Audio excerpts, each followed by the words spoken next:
Welcome to The Dream Journal from the studios of KSQD in Santa Cruz. The Dream Journal is a weekly show where we explore the power of nighttime dreams through conversations with dream experts and with listeners like you. A dream can be meaningful even if you don't know what it means.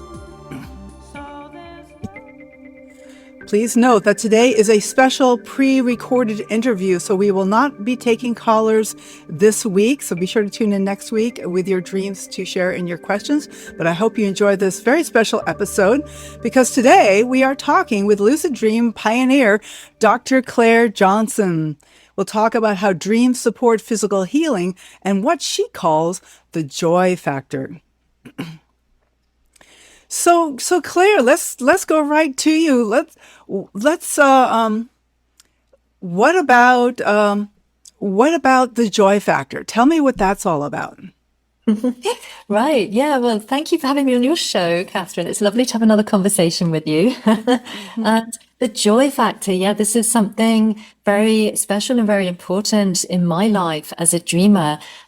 Basically, what I've noticed is that many times when we need a really good dream, when life is too busy, too hectic, there are too many pressures, or there's some anxiety coming through, or there's maybe something difficult going on, like the loss of a loved one, our dreams very often, they rise to the occasion. You know, they'll embrace us, they'll lift us up into a euphoric state of being, a state of pure joy, pure bliss. And I call this the joy factor. Now, it can occur in many different ways. Sometimes it's like that really pure, euphoric, blissful state when you're floating and there's light and you feel totally at home, totally safe, and perhaps your dream body dissolves into the light and you wake up feeling revitalized and replenished. Gorgeous, right? Mm-hmm. And also there are dreams where it can be more of a concrete thing, you know, like hugging a loved one who has departed, who is deceased, and feeling that rush of joy, that rush of love. And again, waking up feeling healing has taken place within your very body. You feel that healing. And this joy factor can also emerge through seeing beauty in dreams. So much beauty often. And sometimes in a dream, something will catch my attention, just something perhaps very, very strange. Like I remember one dream, there was a spoon, a silver spoon on the table with loads of other cutlery. And it was so pretty and it glowed. It was luminous and it sparkled. And I remember going and looking at it and turning around and realizing, oh my gosh, I'm dreaming. And this silver spoon feels so real. It's so beautiful. And feeling just the joy of being lucidly aware in my dream and being able to test the dream reality and look at these incredible dream images that were coming up, so vibrant and real. Because sometimes when you become lucid in a dream, it's like everything is doubly alive, everything is doubly bright, and it's just the joy just rises. And then the other one, which many people will have experienced, of course, is dream flying. I mean, have you you must have had flying dreams, Katherine, yeah? I've had a few. I had one just recently too. Tell me. Yeah. And how did that feel? What was the feeling for you? Well, it was incredible. I mean, I shared this dream last week, but it's just such an amazing moment for me that I'm following my partner and he's kind of disappearing into the mist. So it was kind of a sad moment. It's gray and I just leap into the air and start flying and the world explodes into rainbows and colors and balloons. And then when I'm flying, it's just this incredible feeling of liveliness. And I catch up to Max and I land right next to him and he just turns around and says hello. And it's just like to relive this dream right now. It's just such a joyful feeling. And like that we have this connection is so amazing that he's not going to leave me, you know, that he's still here with me and that, you know, he's always going to find a way to connect. It's such a joyful feeling. I love that you call it joy, the joy factor. Oh, that's gorgeous. Well, thanks for sharing that dream. Yeah, and so this is it. This is the joy factor. Mm-hmm. Of course, we can also find the joy factor in our waking life. Mm-hmm. And what I've found is that when Well, it can work from both directions, both aspects. You can have a difficult waking life moment, and then the dream will bring you the joy factor and lift you up again. But also, the more that you experience joy in any kind of dream, whether it's lucid, non-lucid, whether you're floating in infinite space in the dream or running around with a bunch of other people, whenever you have that joyful moment, for me, it kind of impregnates more into my spirit, that sense of joy. And that's more likely then to arise in my waking life. Even if there are tough things happening or life is super busy, still there'll be these moments where I'll notice something that, like I noticed that silver spoon in the dream. I'll notice something in waking up. I think that's so pretty. Look at that flower. It's a purple flower. It's gorgeous. It's like this happiness flower. And then I'll feel that joy factor rising up in me in my waking life as well. So it becomes something to cultivate. Right. And when we actively and consciously cultivate joy, then everything changes. Our perspective on life changes, our emotions change. So we're less likely to spiral down into anxiety or depression or worry. And we're able to lift ourselves up into a far better state of mind, a far healthier state of mind. And when we have a healthy state of mind, we're not only happier ourselves, but we're more able to help other people. We're in a place to be able to be there for others and maybe bring a little bit of joy into their life. I love it. So we can have these experiences both lucidly dreaming, non-lucidly dreaming, and also in waking life. And I love how you're talking to us about looking for those moments. It sounds like a gratitude practice, kind of looking for the beautiful moments.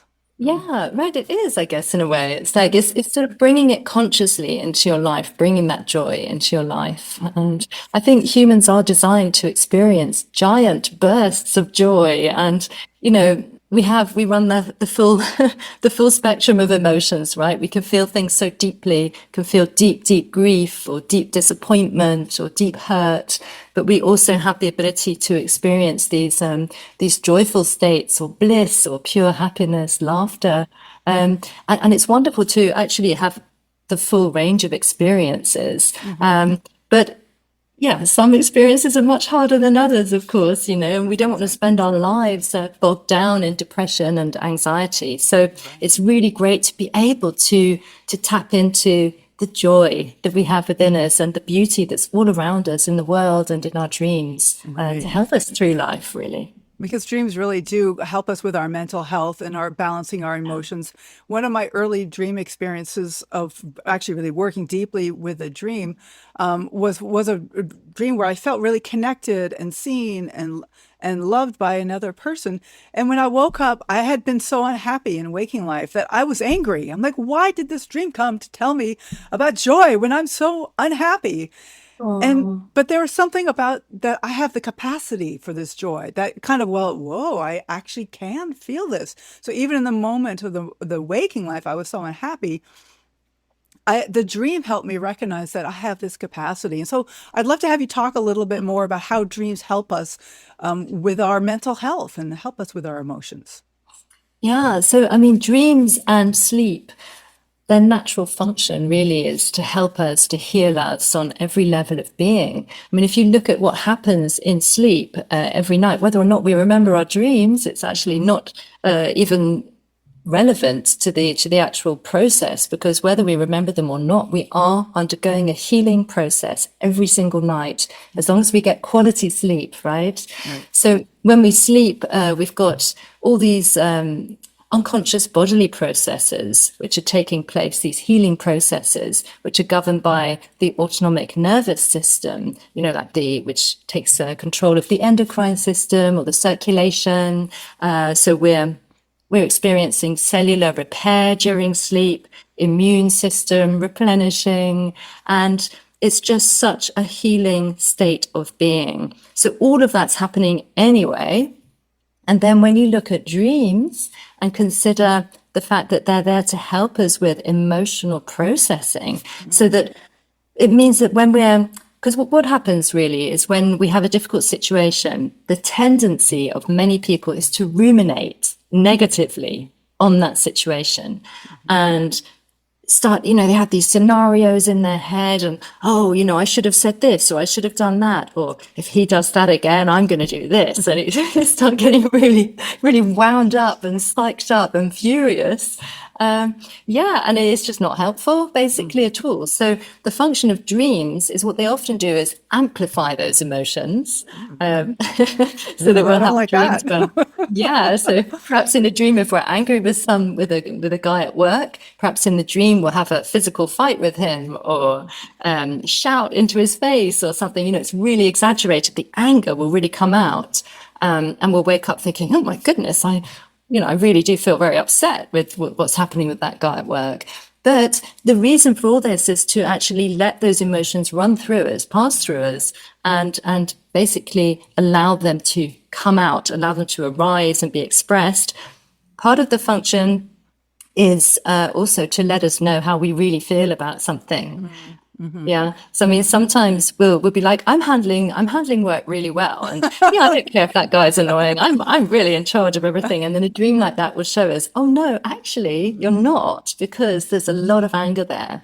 And so it can help us to then work with that dream, play with that dream, unwrap it, perhaps do a dream re-entry where we close our eyes, relax, and go back into that dream, and then play out something different, maybe. See if we want to change something about the way we reacted in that dream, or ask a question of that dream persona, that annoying dream guy who showed up, looking like the guy from work. And so we can do this kind of very gentle healing dream work as well when we have these highly emotional dreams. Right. So there are all sorts of ways in which dreams can naturally help us to heal.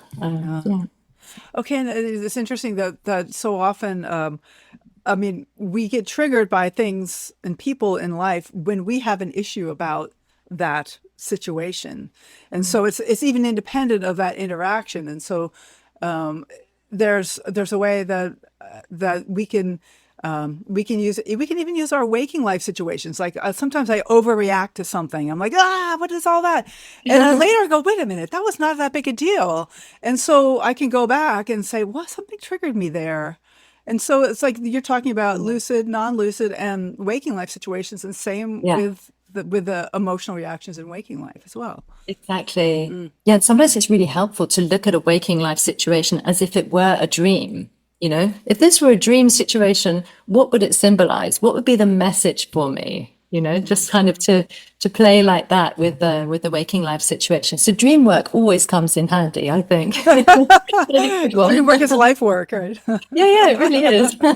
Absolutely. So let's talk a little about lucid dreaming. We've talked about the way that these different approaches work well for lucid, non-lucid, and waking life situations. But what's special about lucid dreaming? I was a little bit of a frustrated lucid dreamer. Get frustrated sometimes. I only lucid dream occasionally, and I rarely have a choice about it. Sometimes I just find myself lucid, and of course that's fine. As you say, the dreams, even the ones we don't remember, are helpful. And yet there's something about lucidity, and I wonder if you want to talk about that, because of course you have 30 years of experience in this lucid dreaming and this PhD, which was the first ever PhD around creativity and dreaming, makes me really curious about what do you want to say about lucidity where you're at now?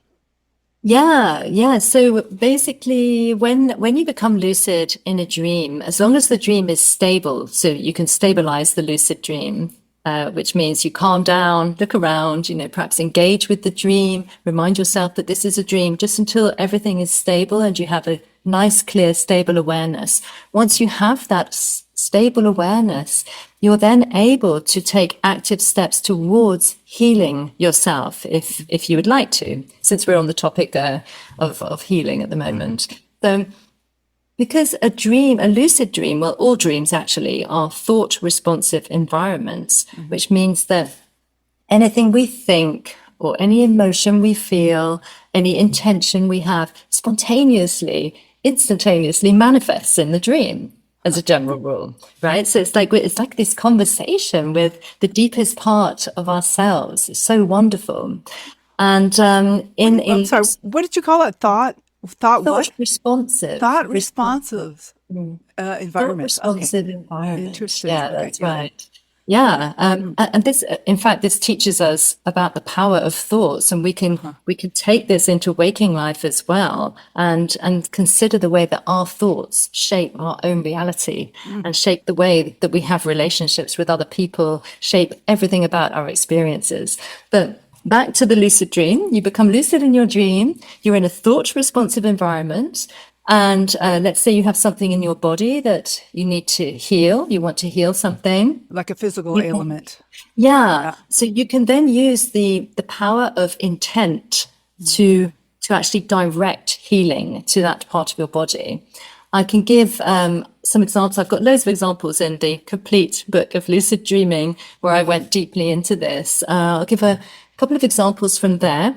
So one was William Buhlman, who's written books about out-of-body experiences. He was diagnosed with stage 4 throat cancer about 10, 15 years ago, something like that.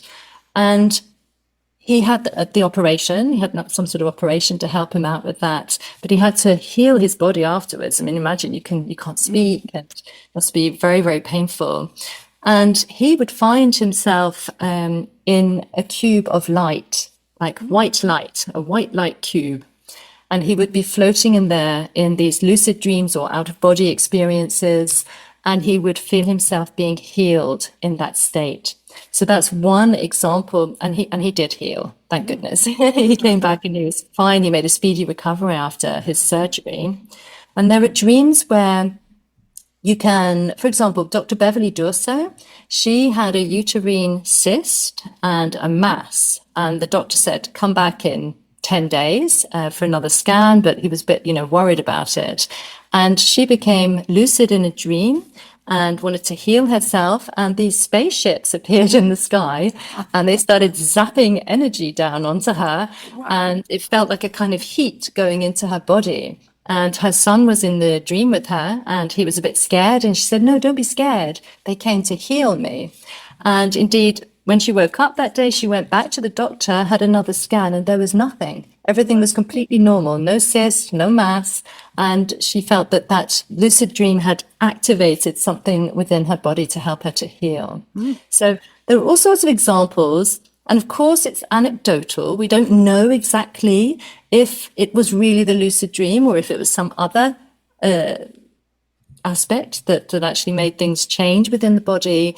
But it's very interesting to look into these cases. And I've done this actively myself in lucid dreams. When I've had a physical ailment or problem, then I become lucid in the dream and I direct healing energy towards that part of my body. And I find it very helpful because I think that the real thing is that there is this very strong connection between the dream body and the waking body. So what do you mean the dream body? Can you explain what that is? Yeah. So when we are in dreams, normally, not always, but normally we're running around in some sort of a dream body, right? We're hugging friends and we're climbing trees or we're flying along. And sometimes we don't have a dream body. It dissolves and we're just like a point of awareness. But in many bodies, we have this dream body. Yeah. And there have been scientific studies done with lucid dreamers. One great study was done in 2011 by Dr. Dressler, I think it was in Germany. And they did this fist clenching experiment where they asked people while awake to clench their fists and they just monitored the brain activity. And then they asked them to have a lucid dream signal with eye movements to show that they were lucid in their dream and then make that same fist clenching movement. And in fact, the same areas of the brain lit up when the dreamers clenched their dream fist with their dream body as it did when they did this in waking life. So like the brain waves respond in the same way as if they had clenched their fist in waking life? Is that what you're saying? Wow. Yeah, that's it. So they could actually see that. They could monitor it with polysomnography and just realize that there's this very strong connection. And of course, we see that as well. Everyone has experienced this waking body, dream body connection when, for example, you have a scary nightmare and you wake up with a gasp and your heart is pounding and you're sweating and, the fear from that dream has caused physical changes in your body, right? Okay. So we can feel this connection between the dream body and the waking body. And healing is a state of mind that we can get into, a state of consciousness. And when we are dreaming, we're not in our highly logical sort of waking state. We're a different state. We're far more creative, far more open-minded, really. And so it's a good state for bringing in healing intention. And we can do this more easily in a lucid dream than when we're in a non-lucid dream. But that does not mean that you have to be lucid in a dream to heal yourself. Absolutely not. I say this to everybody. I get people writing to me, oh, I have a terrible problem with my stomach, but I can't heal it until I become lucid. And I say, well, that's not true. Of course you can. You can totally do this. Some states of consciousness that are very, very good for healing. For example, you know the yoga nidra where you lie down and you relax? It's like you do this often at the end of a yoga class. I love that. You relax your body until the point where you can't really feel your body anymore. And you're just floating on the edge of sleep. You might get some hypnagogic imagery or sensations coming in. These are the sensations we all have as we're dropping into sleep. And that is an optimal state for setting intentions of any kind. It's a very, very creative state of consciousness, and it's great for healing as well. And so in that sort of in-between state of deep relaxation, you can then send healing light or healing energy to a particular area of your body. And that can be, just as helpful as trying this in a lucid dream. And you can also incubate a dream, a regular dream, not necessarily a lucid one, by saying to yourself before you go to bed, okay, tonight I'd like to have a dream to help me heal my knee. And you keep focusing on that and think about your knee before you go to sleep and imagine yourself having that healing dream. So this dream incubation is also very important and a great state of consciousness for receiving a lucid dream or a non-lucid dream, but a dream that helps you to heal. So there are all sorts of ways of healing. We don't have to be lucid, is my point. Well, that's good. I'm glad. And Yeah. it seems like these things can kind of blend together, that if Yeah. as you're falling asleep, you're thinking about healing your knee or whatever, the issue is that itself is a kind of incubation. Yeah, exactly. I was also thinking of these studies. I've heard that when you imagine doing a certain task or certain athletic feat or something, that you actually activate your brain state, but you actually activate the muscles in your body, and not as strongly as if you were actually like clenching your fist, but the muscles get activated. And maybe that has something to do with how dreams help heal us, because they actually activate the body. They do literally activate the body, They literally do. That's exactly it. It's a really good point. And there have also been studies done that show that that visualizing in the waking state, so just relaxing and visualizing yourself healthy, can really help people to heal faster.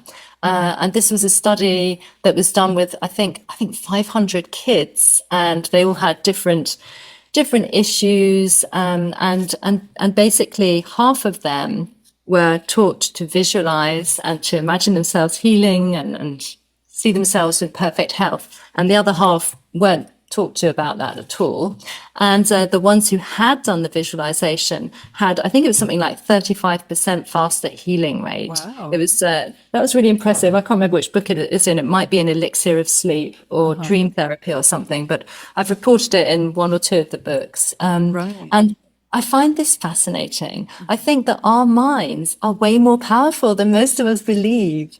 And so when we accept that and we recognize, okay, I do have the ability to accelerate my healing, I do have the ability to change something within myself, then we can really, we can go far. But a lot of people feel like, oh no, I can't, I need to go to a doctor, or I have to have an exact specific set of circumstances to be able to heal.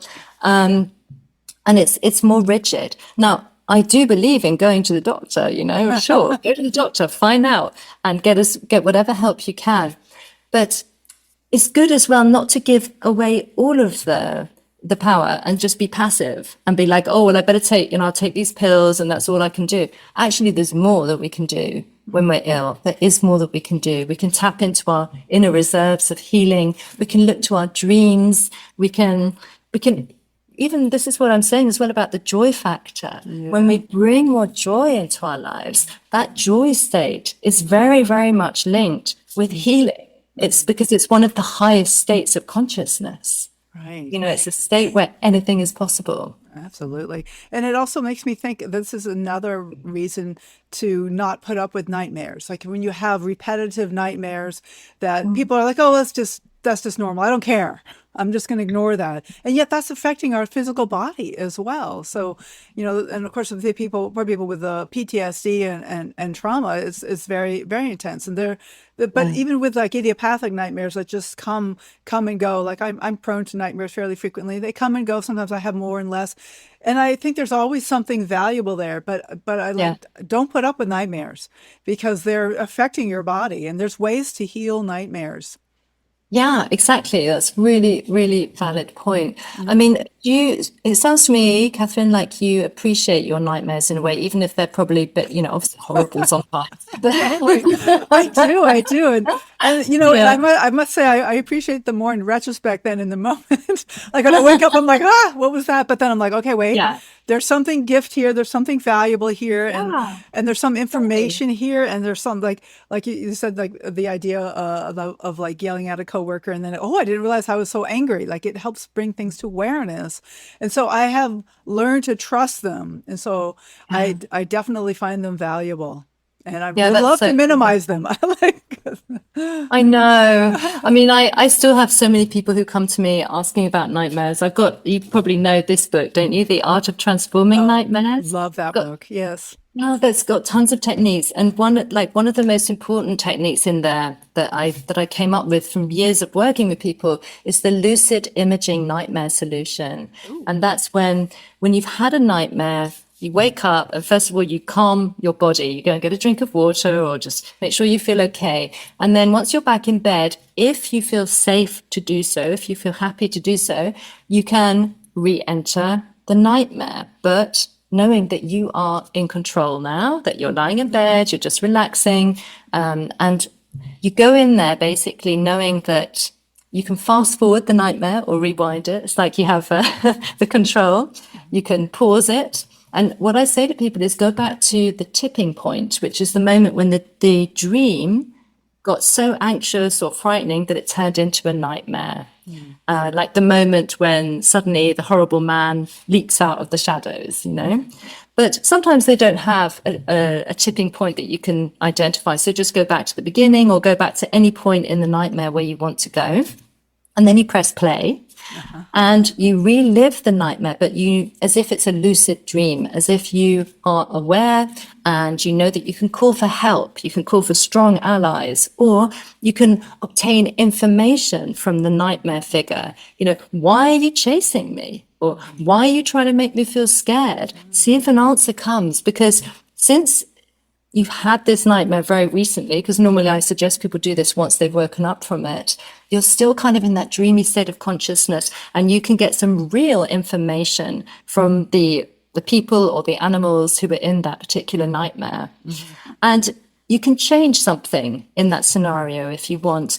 Some people find the most helpful thing to do is simply relive it, but without fear or without whatever the dominant emotion was, just knowing, okay, I'm safe in my bed. I'm just going to have a look at that really weird figure that leapt from the darkness. I'm going to see if it reminds me of anything. And then perhaps you'll start being able to piece it together a bit like a dream detective. But at some point, you'll find some sort of solution, some sort of resolution within that nightmare. And you'll know it because you'll feel it in your body. You'll be like, okay, I feel better now. Right. That nightmare figure wasn't so scary, and actually he's kind of funny, and we just had a laugh together, and I'm not bothered anymore, whatever it is.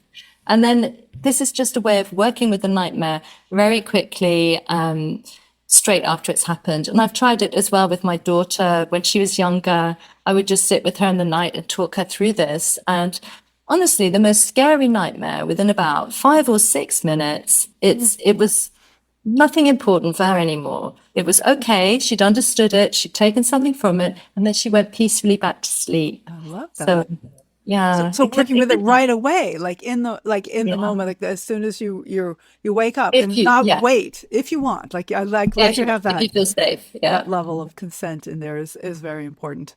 Yeah. Yeah. So so Can help. yeah, this is wonderful. This is Clare Johnson, Dr. Clare Johnson, who I realize I don't think I ever actually read your bio. That's okay. She did a few things and wrote a I few did a few books. things. Yeah, that's it. And then she's That's all just right. so we're going to talk a lot more to Claire after this short break. In fact, I want to talk a little bit about her book. She has written 8 books relating to dreams, and I want to talk a little bit about the inspiration for that and the publishing process. And we have more questions about lucid dreaming because there's always more questions about lucid dreaming for sure. So this is Lucid Johnson, Clare Johnson, and Claire's webpage is called deepluciddreaming.com. So you can look her up there. She has all kinds of fabulous retreats and a lot of online content that's available. So take a look at deepluciddreaming.com. So the Dream Journal is broadcast live from the KSQD studios in Santa Cruz and co-broadcast live in San Jose by KCXU and also up at KOWS in Sonoma. We are podcast everywhere. If you love listening to the podcast, you will love watching it. Check out full-length videos on my YouTube page at Experiential Dreamwork. So we will be right back.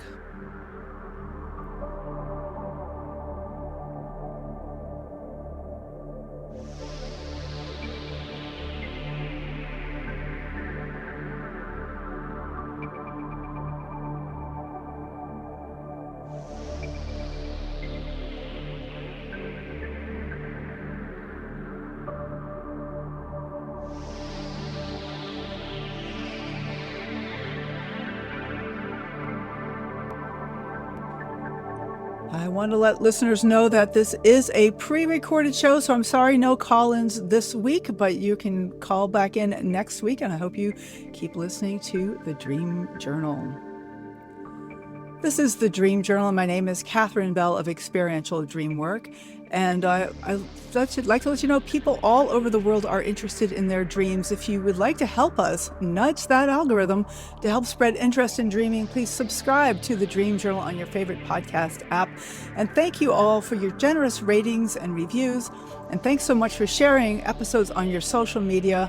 And really, most importantly, I encourage listeners to consider telling your friends about the show. It gives you a chance to talk about the idea of dreaming and what you're interested in, and you might just find your next dream sharing buddy. It is all about sharing dreams, and I think the world will be a better place when more people are listening to their dreams and talking about them with their friends. You can follow the Dream Journal on Instagram, LinkedIn, Facebook, and now on YouTube by looking for @Experiential Dreamwork. So today's guest is Dr. Clare Johnson, and her webpage is deepluciddreaming.com. We're talking about lucid dreaming and how dreams heal us, and so much more. And I'd like to start by talking about you as an author, because you are an incredible author with 8 published books to your name, and I'm sure you're working on something else. And I wonder if you'd like to talk a little bit about what that's like, because I'm an aspiring author. I'm looking to get a book published, and I'd love some inspiration. So Claire, what can you tell us about that? Oh, well, it's interesting. There are lots of people at the moment, Catherine, who are writing dream books. And one of the reasons I know that is because my inbox is full of people requesting that I read their manuscripts and send them an endorsement comment. And oh my gosh, I have a backlog, honestly, of manuscripts to read. It's exciting. I mean, it's great. There's so many people writing about dreams. Yeah, there's a lot of stuff out there. Good. I'm glad there's interest in the world around dreaming right now. Exactly. I really feel that publishers as well are much more open these days to topics around dreaming and sleep, which is fantastic. And one thing I did last year, for the first time in many years, because I hadn't had time before, was I mentored an exceptional writer for 6 months. And I took her from book idea all the way through to, she wrote the whole book, and then we pitched it. I pitched it to one of my editors, and within 4 hours, we got an affirmative response. 6 months to write a book. That's impressive. Oh yeah, but she cleared her schedule. She stopped all her work and she just went for it. And she was a very, very talented writer. And it was a dream book, and she allowed her dreams to help the writing process to flourish. And so she's now got that book deal, and her book's coming out in October. Exciting. And it's about dreams and plant magic. So it's a very beautiful book. And that was an amazing process for me to kind of go through the book writing process, but not having to do the writing myself. Kind of cool. Like, right, nose to the grindstone. I'll see you next week.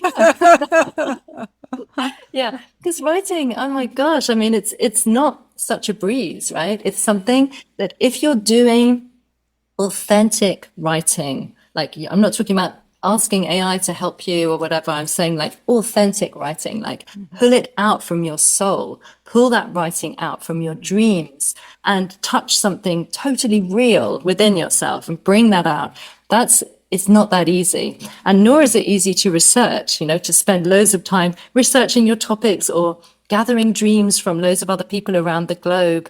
It's very exciting, but it's time consuming. So writing a book is a big thing, right? Yeah. So I guess what I'd like to say about all of this, I'd love to encourage people to write their dream books. And I'd love to hear a little bit about your dream book, Katherine. I mean, what sort of stage is it at? I don't know how secretive you want to be. Well, I actually have a manuscript and I'm looking for a publisher. So I've been through one big round of developmental editing, which was a huge process in its own right. It took me over a year to incorporate all of the editor's suggestions, to totally restructure the book.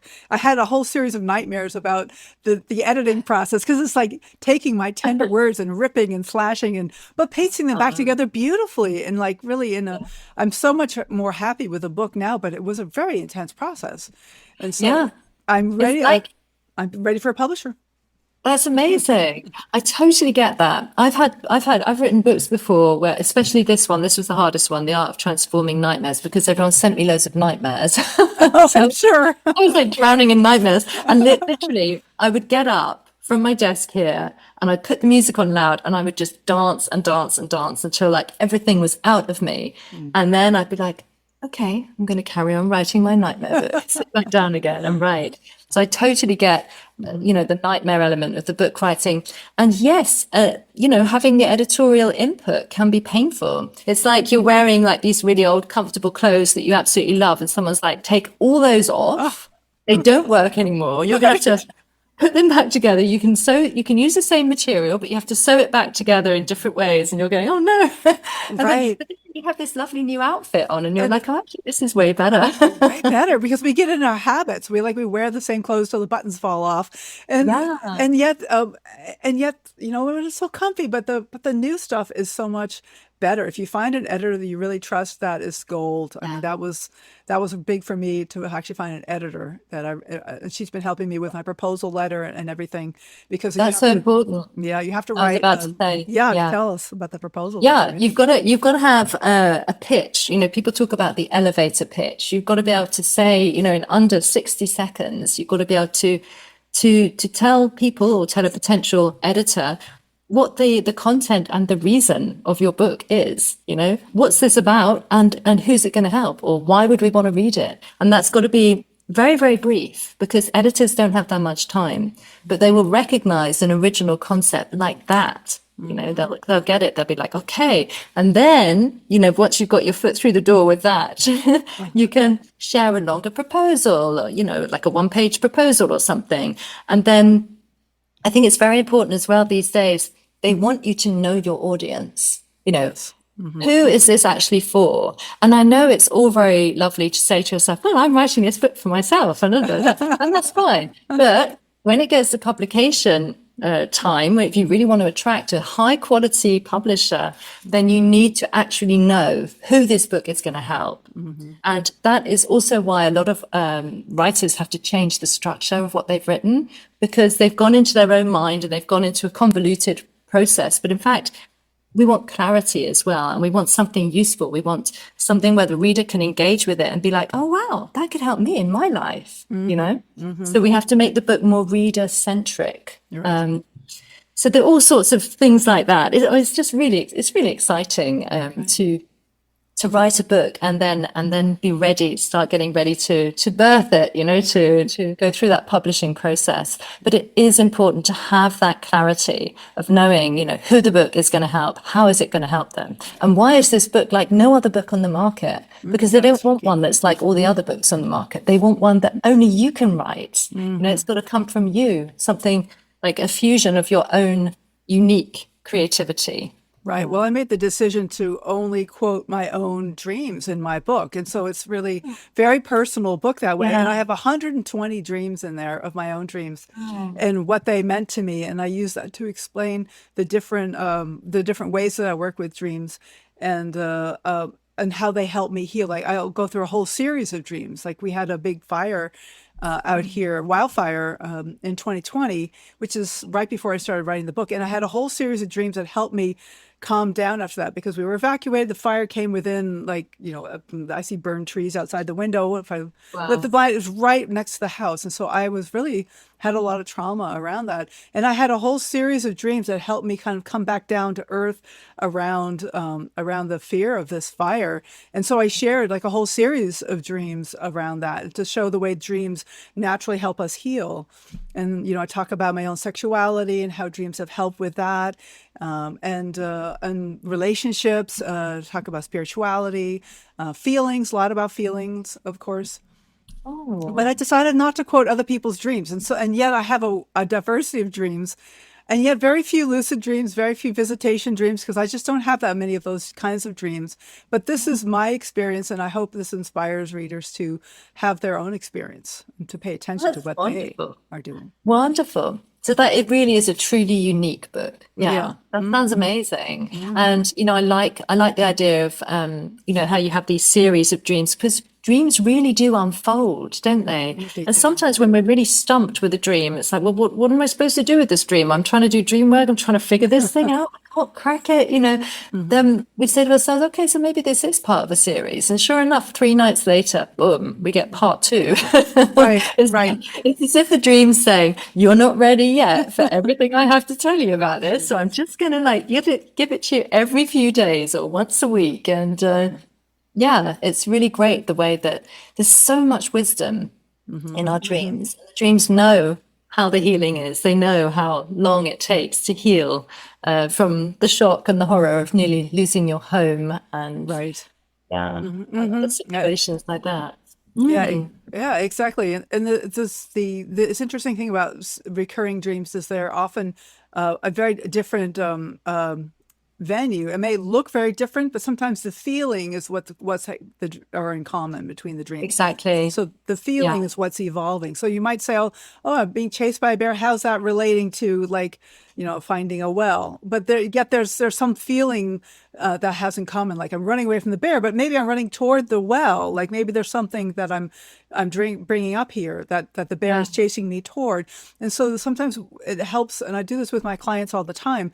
They'll send me like 4 or 5 dreams, and often there's like this thread that kind of works its way through the dreams that they didn't see, and I don't even really see until we start talking about it. And like, so what's happening in your life? What does this remind you of? And then we start to say, oh yeah, that's like that other piece in the other dream, and then we start to string them together. Yeah. Yeah, that's wonderful. It's really beautiful to do that. It really is like being a detective. Yeah, yeah, it's Pick up fascinating. little clues and you know, emotional links and yeah. And it's a chance for a beginner's mind. I always start with like, well, I know nothing about this dream. I know nothing about even this person I may have worked with for years. I have to assume that there may be something new coming up here, and I have to be open to that. And I'm just asking a lot of questions, and yeah. So, but what about your book ideas? Like, you must get a lot of your ideas in dreams. As I recall, when we talked Yes. about Elixir of Sleep, you basically dreamed the whole book or the table of contents or something. That's right. Yeah. So with Elixir of Sleep, I think we may have talked about this on a previous show with you, right? So, So So with that book, yeah, there was like, I was in the lucid void. There was nothing. It was all like blackness. And then suddenly there was this illuminated manuscript and I was trying to read it and I had to wake up and write down what I'd seen or read. And I realized it was the manuscript of a book that I was going to have to write. And I didn't want to write another book. I was like, I'm done with it. Yeah. Guess And not. yeah, no, yeah, that's it. And then the editor wrote to me that morning and said, "Oh, just send through some ideas." And I looked down and there was this book. Well, it was a table of contents. But so I sent that off, and that became Elixir of Sleep. That one, yeah, Right, right. Now you also have several novels, right? yeah. I haven't So read in your novels, but you have a couple of them. They're kind of dream focused, I gather. Tell us a little bit about that. that's right. Yeah. So one of them, the first one is called Breathing in Color. And I wrote that as part of my PhD on lucid dreaming because my PhD was on lucid dreaming as a tool for the creative process, right? And so to kind of experiment that and dive into that really deeply, I wrote a novel that was drawn from my lucid dreams. So it was inspired by lucid dreams every step of the process. And that was amazing. So like, for example, once I got stuck on the voice of the girl, there's an 18-year-old girl in the book. And I was like, oh, she just sounds like the same as the other character. Oh, she doesn't sound alive. And I fell asleep and I had a lucid dream that I was on the beach and I reached out my hand to grab some sand. And before I actually looked at the sand, I felt that it was the color orange. It was seeping into the cells of the palm of my hand. It was orange. And I was like, oh my gosh, is it orange? And yes, it was glowing orange. And so that dream was basically my first really intense dream experience of synesthesia, which is when the senses are intermingled, right? And I didn't even know about synesthesia, but when I woke from that lucid dream, I looked it up and I was like, oh, I know this is what it is. This is going to be the voice of my character. And so then I started writing from the perspective or the feelings of someone whose senses are intermingled so they can taste shapes, or feel colors. And it was so fascinating. And then I would actively go into my lucid dreams and say, I would like to experience synesthesia. And then I would touch things and see kind of how that felt in my body. Like I would touch something and I would get the taste of something in my mouth, right, in the dream. So interesting. And so that kind of all really poured into my writing. And generally, so much in that book, like everything that I'd seen in my lucid dreams, if I saw something shocking, like I saw some, I think there were flowers, I can't remember the color of the petals, but they were floating down a river, but they had a blue eye at the center of each flower. And I was like, wow, that's so trippy. And so that went into my book as well, that kind of thing. So yeah, Breathing in Color was very much based on my lucid dream experiences, and it's about a kid that goes missing while she's in India, and her mother goes out to look for her. So it's kind of a quest novel, but it also has this synesthesia element, and lucid dreams are, of course, in that book as well. Yeah, and then I wrote another novel called Dream Runner, which was inspired by this guy I met. He was sitting at the table with me at somebody's wedding, and he told me that he had a sleep disturbance where he would leap out of bed in the night and do something violent, right? This is known as RBD, REM sleep behavior disorder. Normally, we're all naturally paralyzed when we're asleep and dreaming to keep us safe. But this guy was enacting his dreams. He was enacting his nightmares. And it was getting very, very scary because he was putting his partner at risk, because he would sometimes have a dream that there was a burglar, someone breaking in. And so he'd be fighting off the burglar, and it was his girlfriend, so very, very scary and dangerous. And when he told me about this, I was just so fascinated by this. And I started dreaming about that kind of situation. And that's when I knew, oh my gosh, this has really got into my head. I think I'm going to have to write a book about this. And so I wrote a novel based in Portugal all about the effect that RBD, REM sleep behavior disorder, so violent dream enactment, has on the life of a young family. So that was that novel. So they were both very much dream based. Yeah. Okay. Oh, very interesting. So I realize we haven't talked much about the IASD conference coming up in Oh, yeah. June. Dr. Clare Johnson is our first keynote for the IASD conference, and it's national in Oregon. And you'll be talking. Why don't you tell us a little bit about what you'll be talking about? Sure. Yeah, I'm very excited about this. My presentation is going to be on healing dreams and the joy factor, exploring dream body intelligence. So this is actually a lot of what we talked about at the beginning of our chat together, Catherine, isn't it? Yes. Yes. So yeah, about dream healing, how it works, and what we can do to actually help ourselves to heal using the dream state and the lucid dream state. So I'll be going into all of that at the conference. And I was thinking about giving a workshop this year, but in the end, I decided not to. Normally I do, right? I normally always do. But it's because straight after that, I'm leading a healing dreams retreat on Hawaii. And that's like a 5-day retreat. And I thought, my gosh, if I do like the keynote and then I do workshops and then I go off to Hawaii and then I teach that for 5 days, it's just going to be too much. But I kind of regret it now because I have this amazing dream body workshop that would have fitted really well with my keynote presentation. But I'll have to see if there's a space for you, but it sounds like you have a pretty full schedule. Yeah. Otherwise, I'll just do it at the next IASD Oh, conference. that'll be perfect. That'll be wonderful. So you do have these retreats that you offer. You have the one in Hawaii. I know you sometimes have them in other places around the world. What else are you doing that you want to let our listeners know about, Claire? Oh, well, so I offer several retreats a year.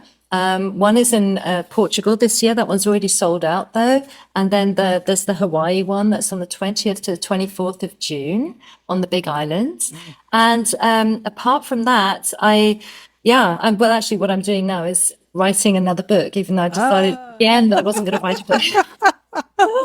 So so I'm trying not to do too many in-person things this year. I led a 6-week course earlier, and I will lead another 6-week class at the beginning of next year.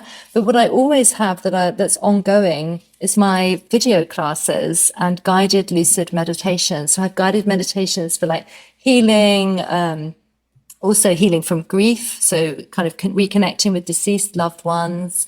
I have classes on portals, like portals into lucid dreaming or out of body experiences, and basically pretty much everything to do with dreams and nightmares and sleep. There's a whole big course called The Power of Sleep as well. So that's kind of like an ongoing thing that I offer. And those are on your webpage so you can access them. Yeah, you can reach those on deepluciddreaming.com. Just click on classes or click on retreats if you want to check out the retreats. And and there's tons of information on that website. Plus, I now have a podcast. So I thought I'd follow in your footsteps, Catherine, and do a podcast. So my podcast is called Sleep and Deep Lucid Dreaming, and I interview writers and dream specialists, sleep specialists, consciousness explorers once a month, and we have great deep conversations. So really excited about that. I've been recording quite a few in the past few months because I'm going to be so busy with all the traveling that I'm going to, I have to schedule them in advance. So I've got some great speakers coming up, and I'm really excited about that. Well, when my book comes out, I'm going to be knocking you up for an interview. If not even a blurb, maybe. You never know. Yeah, exactly. Get on your calendar. In my inbox. Right. So Claire, do you have any last minute encouragements you want to offer to our listeners? Last minute takeaways, inspirations? So I think the main thing to remember is that we can heal ourselves. We can accelerate our healing process. We have so many resources, so many powerful resources within us. So we just need to learn how to activate them and also bring more joy into our lives. It's so important to feel that joy. And when we have joy, it gives us the strength to help other people. So if times are hard, if there are difficult situations, just go outside, find a flower, look at it, feel the beauty, or do something in nature. Nature is so full of joy, actually. It's really incredible to do that and fill up your soul like that. And also look to your dreams. If you're writing down your dreams, keeping a dream journal, you can flick back and just see, oh, when did I experience joy? Or when did I see something exceptionally beautiful or something that made me feel happy? And just like bring those moments into you. I have a lot of somatic techniques that I teach in my workshops and retreats. And one of them that I really love, which is also very healing, is to stand and just totally relax and close your eyes. And then imagine this like ball of light at the top of your head. And into that ball of light, you bring some joy from your dream or a really beautiful healing dream image, and you allow it to fill that ball of light, and then you bring it down into your head and all the way down through your body. And it's just beautiful. And you can just breathe in that joy or that healing dream image, breathe it right into your body, and it helps. It raises your happiness levels. So anything that does that, I think, is worth trying. Absolutely. It is. It was so worth it. Thank you so much, Claire. It is a real pleasure to speak with you as always. And I'm excited to see you at the conference in June. Yes, that's going to be amazing. I'm really looking forward to it. Thank you so much. Thanks, Claire. So thank you all for listening. The Dream Journal is produced at the studios of KSQD in Santa Cruz, and we are live every Saturday at 10 a.m. Pacific at ksqd.org. The podcast is released on the Monday after the show. It spreads interest in dreaming when you subscribe, rate, and review. I'm Katherine Bell. You can find out about my dream coaching practice at experientialdreamwork.com. You can email me at katherine@ksqd.org, Katherine. Follow Experiential Dreamwork and hashtag The Dream Journal on Facebook, Instagram, and LinkedIn and YouTube to keep up with the shows. I'd like to thank Rick Kleffel, engineer and music creator.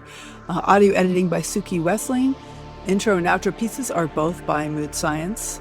And tomorrow morning, when you wake up, take a minute to write down your dream and bring it to the next Dream Journal.